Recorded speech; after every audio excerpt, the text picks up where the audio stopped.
Matthew, when are you going to see my parents? Don't worry, I will see them soon. Joy, you know I love you, right? I do, I feel it. Then trust me, I will marry you. I'll wait, no matter how long. Joy, I'm so sorry there were complications. Complications? What do you mean? Your womb was severely damaged. It may be difficult to conceive again. No, that can't be true. 7 years. 7 years I gave you everything, and you gave me nothing but betrayal. I waited. I believed you. I became barren because of you, and now you want to be everything for someone else? Matthew, you destroyed my life. You took everything from me. Now I will take everything from you. There are wounds that bled quietly. Wounds that never show on the skin, but fester deep within the soul, until one day they explode. This is not just a story of love. It is a story of betrayal, sacrifice, and the terrifying price of a broken heart. Joy was everything people admired: beautiful, gentle, soft spoken, the kind of woman whose smile could calm a storm. When she met Matthew, she believed she had found him forever. Matthew was charming, confident, the kind of man who knew exactly what to say and when to say it. Joy, I will marry you, he told her, holding her hand tightly. And she believed him, not once, not twice, but for 7 long years. 7 years of waiting, 7 years of loving, 7 years of giving everything she had. Please subscribe now to African Folk Tales by Kairos. Turn on notification so you never miss a story. Please like, comment, and share to keep these stories alive. But love for Joy was not just about laughter and dreams. It became sacrifice. Painful, silent sacrifice. The first pregnancy came unexpectedly. Matthew panicked. I am not yet ready. Please, Joy, just this once. She cried, but she agreed. The second time, it became easier for him to ask. The third time, she stopped asking questions. But the fourth, her body had begun to weaken. By the fifth, her soul had begun to break. By the sixth, Joy was no longer the same woman. Each abortion took a piece of her health, her peace, her identity. But she held on to one thing: hope. Hope that one day it will all be worth it. Then came the 7th pregnancy. This time, her body could not take it. The procedure went wrong. There was too much bleeding, too much damage. When she woke up in the hospital, the doctor's words shattered her completely. Joy, your womb has been severely damaged. You may never conceive again. Silence. Cold. Heavy silence. Her world ended in that moment.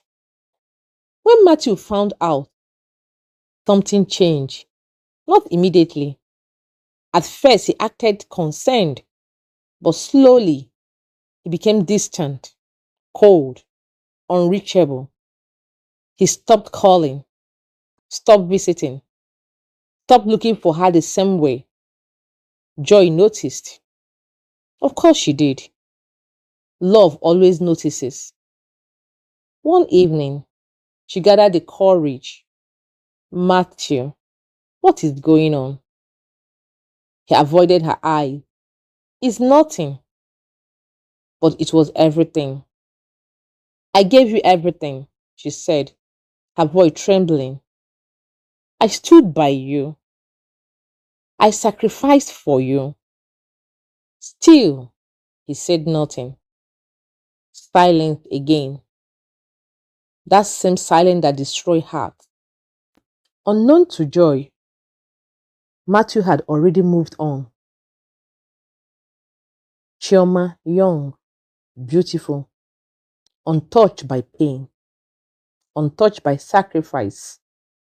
To her, Matthew made the same promises. I will marry you. And this time, he meant it.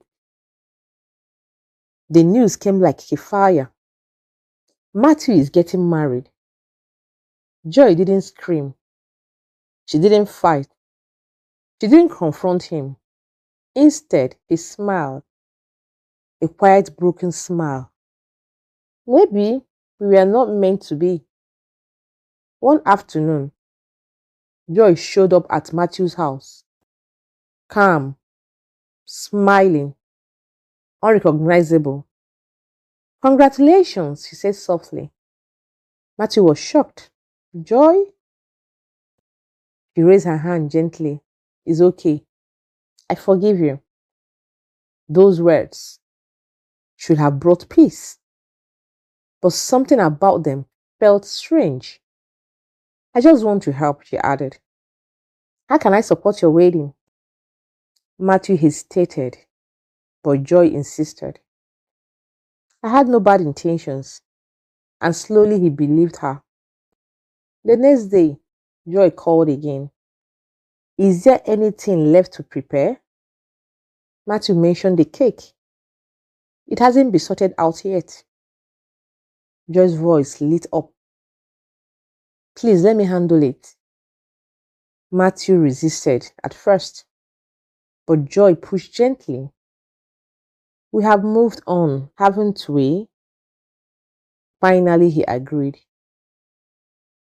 Weeks later, Joy stood before a magnificent 4-tier cake. Elegant, perfect, a symbol of love, or so it seemed. She smiled, but this time there was no warmth in it, only darkness. At home, she placed the cake on the table. Then slowly, she brought out strangers and poison.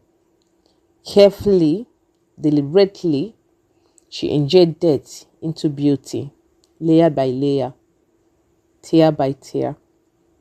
Tears rolled down her face, but her hands never shook. They took everything from me. Now I take everything from them. The wedding was grand. Music filled the air. Laughter echoed.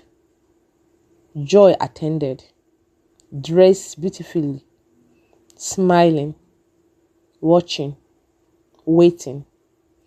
Matthew and Chioma danced joyfully. Their love glowed for everyone to see, except Joy, who saw only betrayal. Then came the cake, the symbol of celebration, the symbol of union. They cut it together, fed each other, shared it with guests. Joy watched closely. Every bite, every smile, every laugh. At first, it was just one person coughing, then another, then another.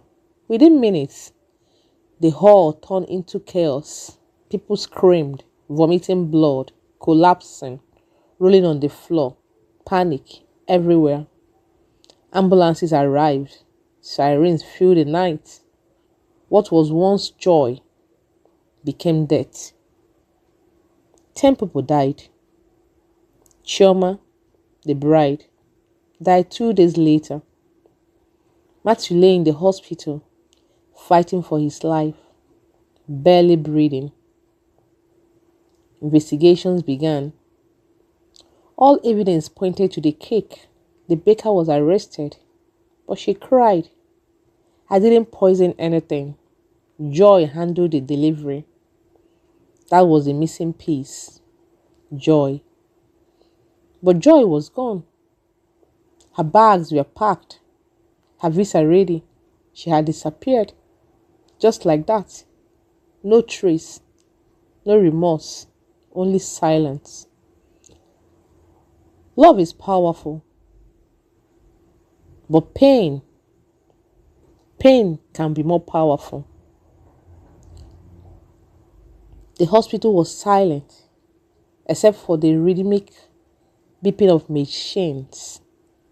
Matthew lay motionless, his body weak, his breath unstable. Doctors fought through the night. He had survived the first critical hours, but survival did not mean recovery. Chioma was gone. The woman he just married. And Matthew, he was left alive in a world that no longer made sense. When he finally opened his eyes, days later, his first words were not of pain, but confusion. What happened at the wedding? No one answered immediately because no one knew how to tell him that celebration had turned into tragedy. The police investigation widened. What began as a mass food poisoning case quickly shifted when forensic results came back. The cake had not been contaminated accidentally. It was deliberate, intentional, targeted. The bakery staff were cleared after interrogation. But one detail stood out in every testimony: a woman named Joy.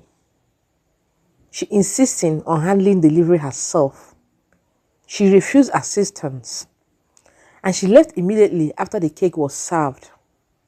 Detective reviewed CCTV footage from the venue.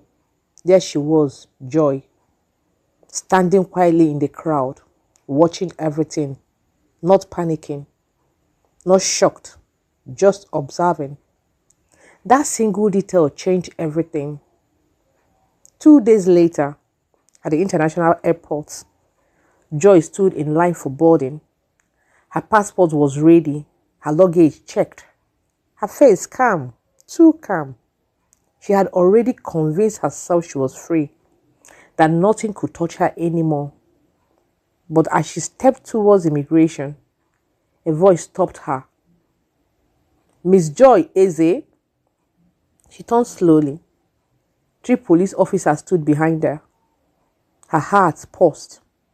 For the first time in a long time, she was not in control. "Joy Eze, you are under arrest on suspicion of murder by administering an poisonous substance or intent to cause harm. You have the right to remain silent, or anything you say can and will be used against you in the court of law." Passengers turned. Whispers spread. Her hands trembled slightly, but her face remained composed. "No, there was a mistake," she said softly. But the officers had already seen the footage, already read the reports, already connected every dot from the investigation. As she was led away, a woman behind her whispered, "That's her, the wedding cake lady." And just like that, Joy's escape ended before it began. Back at the hospital, Matthew's lawyer arrived with news. The police have apprehended a suspect, Joy. Matthew froze for a moment. He said nothing. Then quietly, "Joy? The same Joy who smiled? The same Joy who said she forgave him? The same Joy who offered to help?" He turned his face away, not in anger, but in disbelief. Because betrayal, when it comes from love, feels impossible to accept. At the police station, Joy sat across a cold metal table, bright light above her, two investigators in front of her. Tell us what happened. Silent at first, then a small laugh, not joyful, not stable, but broken. You all think I did this because I'm evil, she said softly. One investigator leaned forward. Then tell us your reason. Joy looked down at her hands, and slowly the mask began to crack. I loved him, she whispered. 7 years of silence filled that sentence. Then she continued. I gave him everything, my youth, my body, my future. Her voice trembled. And when I had nothing left, he threw me away like I never existed. The room became still, but the truth was not finished. Joy's voice grew heavier. I didn't wake up one day and become this. I became this slowly. She described the years of emotional neglect, the repeated betrayals, the promise of marriage that never came, the final abandonment when her health was destroyed. I went to him one last time, hoping he would see me as human, but he had already replaced me. Her eyes lifted. And I wasn't angry at first. I was empty. A long pause.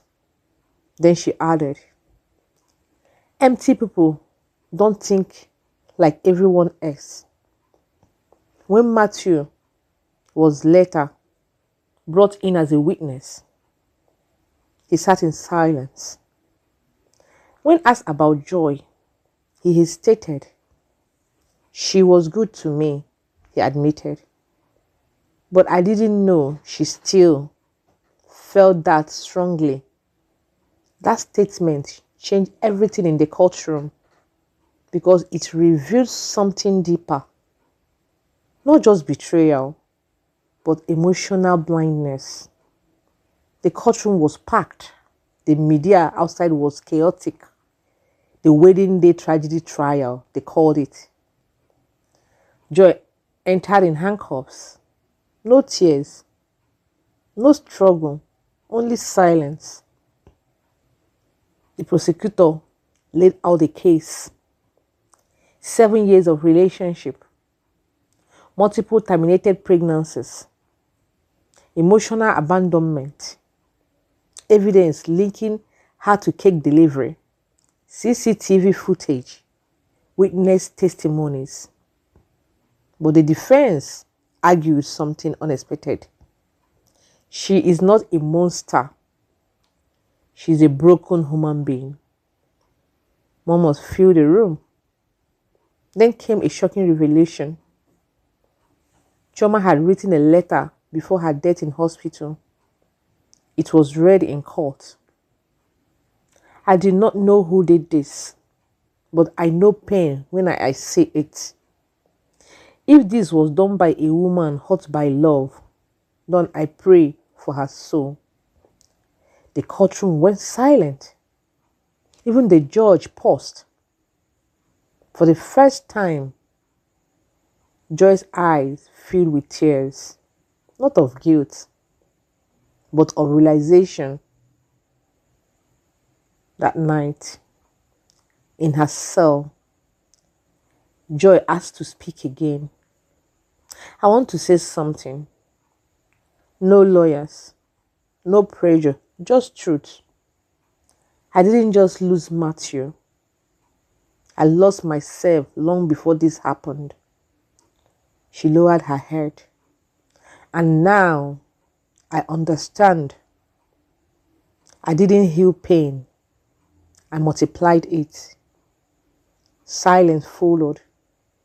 Heavy. Final. Months later, Matthew was discharged. But he was never the same. He walked slowly through life. Quiet. reflective. He often sat alone, staring at nothing. Not hatred, not revenge, just emptiness. He once said to a friend, I lost two women, one to death, one to pain, and I was the reason for both. The lesson from this story is be careful how you treat people who love you, because a broken heart can become a dangerous thing, and sometimes forgiveness spoken with a smile is not forgiveness at all. Some love stories don't end in weddings, they end in consequences. Joy loves too deeply, but without healing. Matthew loved too casually, without responsibility. And between them, a tragedy was born. Not from one moment, but from years of ignored pain. Because in the end, unhealed hearts do not disappear, they explode.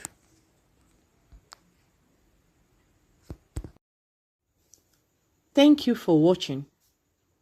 If you enjoyed this story, please don't forget to like, comment and share with someone who loves a good tale. And if you haven't already, subscribe to our channel for more captivating stories.